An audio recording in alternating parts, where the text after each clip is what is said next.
Einen besinnlichen 9. Dezember 2021 und herzlich willkommen in meiner Kreativwerkstatt. Schön, dass du dabei bist.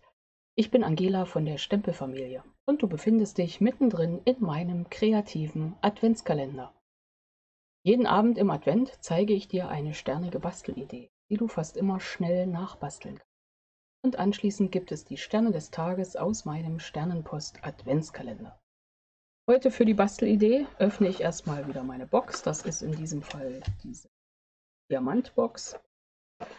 Habe ich die Anleitung gezeigt in meiner Reihe 24 Adventskalenderboxen. Ich verlinke dir das gerne hier oben, da wo das I steht. Da steht. Okay, schauen wir mal, was drin ist. Oh, das trifft sich gut. Jo, das ist doch schon mal hier ein schöner Sternregen auf meinem Arbeitstisch. Ja, das heißt, wir basteln nochmal einen Stern. Vielleicht erinnerst du dich ja, am Dienstag habe ich dir den Fröbelstern gezeigt, hier. Und dann war noch ein Sternstreifen übrig. Warte mal, ich lasse das hier mal noch so richtig regnen. Guck mal. Ach Mensch, hier. Ganzer Tisch voll. Ja, und da aus dem Streifen hatte ich diesen Stern gemacht. Und da hat natürlich nochmal, gab es Nachfragen. Wie geht denn das? Wie hast du denn das gemacht? Und ich behaupte ja mal, das ist der schnellste Stern der Welt. Der schnellste. So, da wollen wir doch mal gucken, wie das geht. Und zwar braucht man einen Streifen. Und den faltet man und knotet ihn. Das ist nämlich so, man kann praktisch Papier knoten. Und es ist wahrscheinlich wirklich der schnellste Stern, weil ich kenne keinen anderen, der so schnell ist. Und du siehst schon, während ich hier falte, ich zeige dir gleich, wie es richtig geht, ja, entsteht der Stern. Hände verstecken, ein Fünfeck und dann drücke ich hier auf die Seiten, genau 5-mal und herauskommt der Stern. Genau, so, wie geht das? Ähnlich wie beim Fröbelstern die Mathematik. Also, du hast einen Streifen von 1 cm, brauchst ihn etwa 30 cm lang, bei 2 cm 60 cm, bei 3 90 und hier habe ich einen Streifen 60 cm etwa, 2 cm breit. Ich mache Tatsache einen Knoten in das eine Ende, so dass nicht viel übrig bleibt. Ich habe den Knoten gelegt und jetzt ziehe ich den Knoten flach, dass ein Fünfeck entsteht. Guck mal, ich kann das wirklich ziehen, schieben, schubsen und dann liegt der flach. Deshalb bin er sogar ein bisschen fuschig, ich habe das Ende nur abgerissen, falte das jetzt hier rum und fertig ist mein Fünfeck.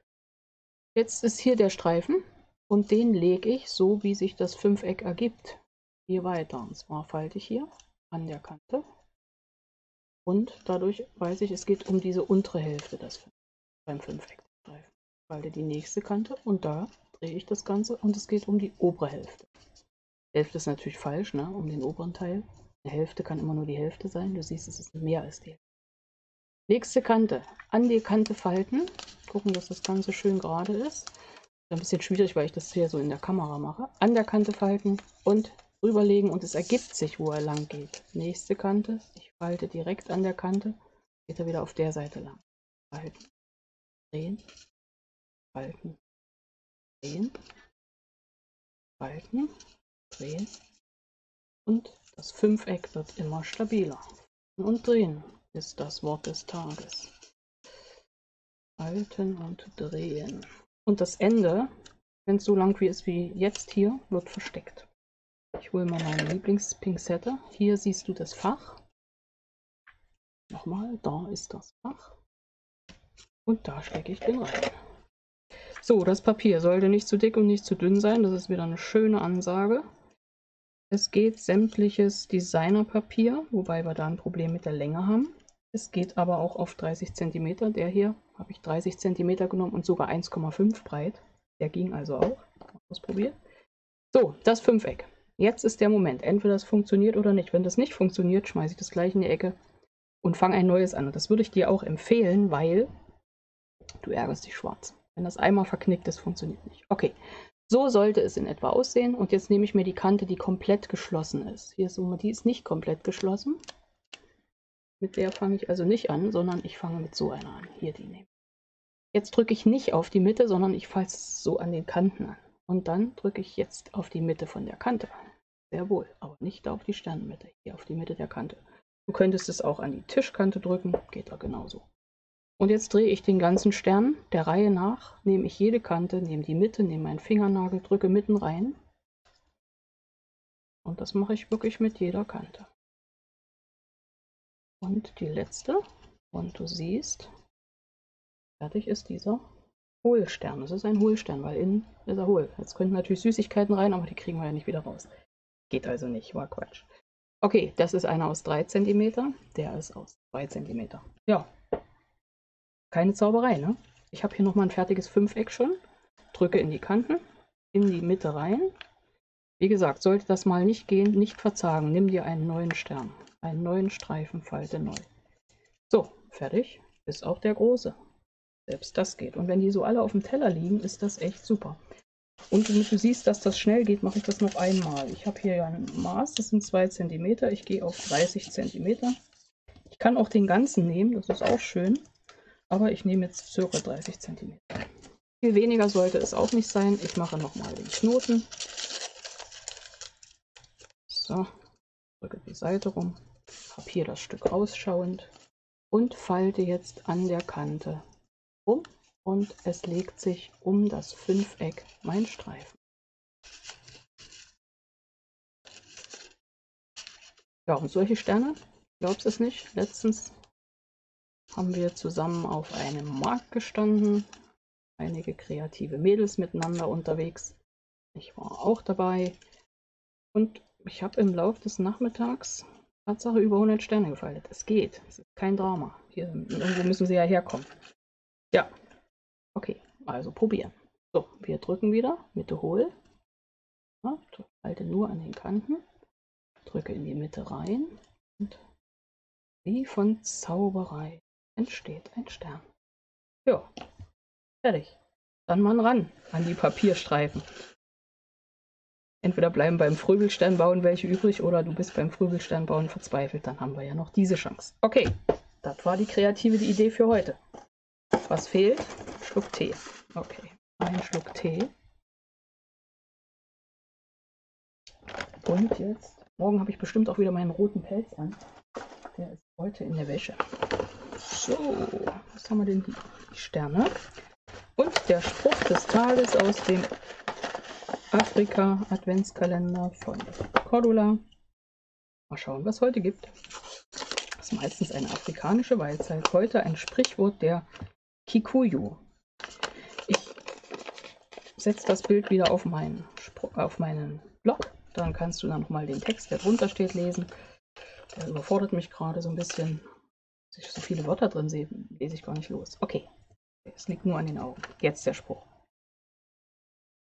An der Seite von Ich werde das tun steht noch nicht getan. Stimmt. Okay, das ist ein Spruch von wegen nicht nur reden, sondern machen, meine Freunde. Auch sehr schön. An der Seite von Ich werde das tun steht noch nicht getan.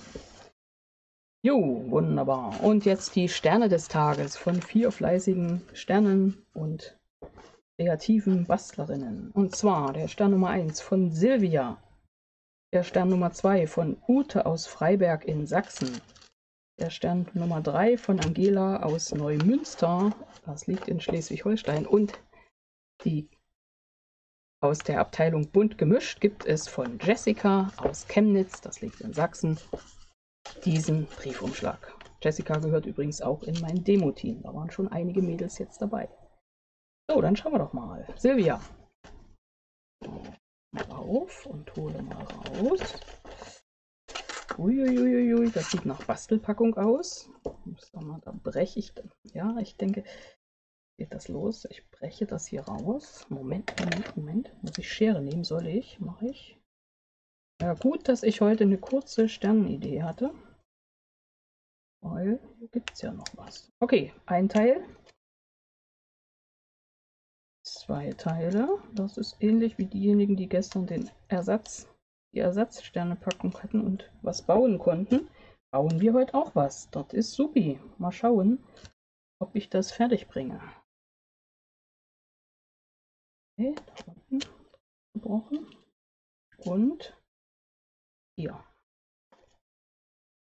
jetzt schauen wir mal. Ja, vielleicht ergibt es sich ja nur für mich logisch. Und zwar schiebe ich jetzt Teil Nummer 1 in Teil Nummer 2. Das ist doch schon mal ein guter Anfang. Ja, schicki, da oben werde ich es aufhängen. Das ist auch ein guter Plan.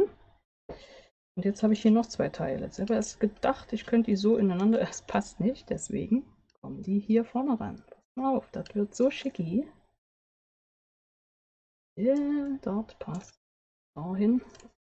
Und das letzte Teil dahin. So, alle, die heute früh beim Öffnen schon verzweifelt sind, wenn ihr mich fragt, so muss das.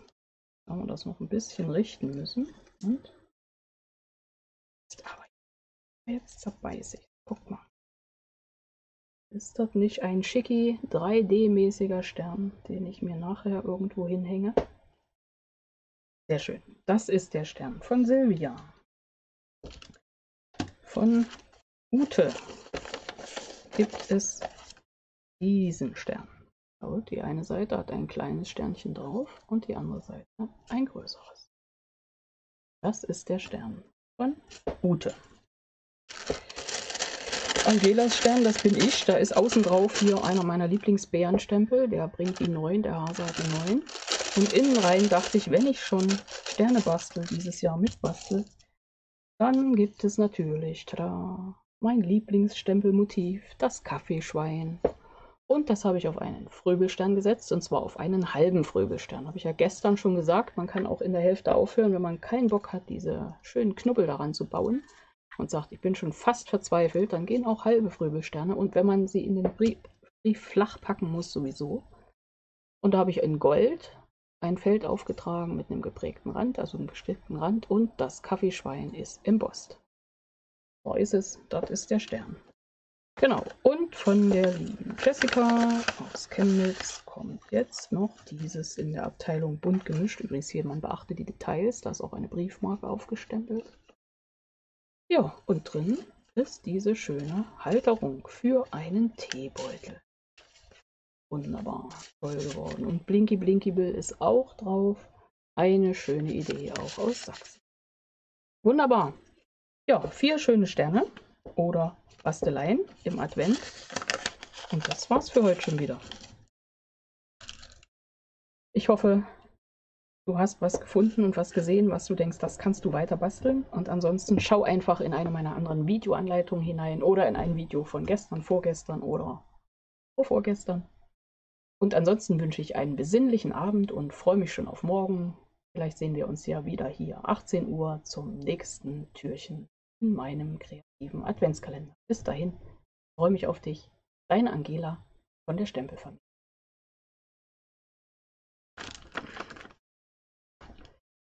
Kreativität verbindet. Glaubst du nicht? Was haben Petra aus Kreuztal, Brigitte aus Österreich oder Irmtraut aus Neumünster gemeinsam? Eigentlich nichts und doch so viel. Die und viele andere waren in diesem Jahr wieder dabei und haben Sterne und Adventsdeko gebastelt. Jeder 25 Mal den gleichen Stern. Seit 2015 lade ich schon dazu ein, gemeinsam mit mir kreativ zu werden und mir selbst gebastelte Sterne zu schicken. Geklebt, geprägt, gestanzt, geklöppelt, aus Papier, Filz, Wolle, Draht, egal wie. Jeden Stern einzeln verpackt in einem Umschlag. Dieses Jahr gab es wieder über 80 Teilnehmerinnen. Entstanden sind 96 Sternenpost-Adventskalender. Hier werden dann alle Sterne neu sortiert, umgepackt und an die fleißigen Sternenbastlerinnen zurückgesendet. So entsteht kreative Adventsfreude, Glück und Zufriedenheit bei allen Teilnehmerinnen, im besten Fall. Also stimmt es. Kreativität verbindet, auch in diesem Jahr. Euch allen eine besinnliche, kreative Adventszeit.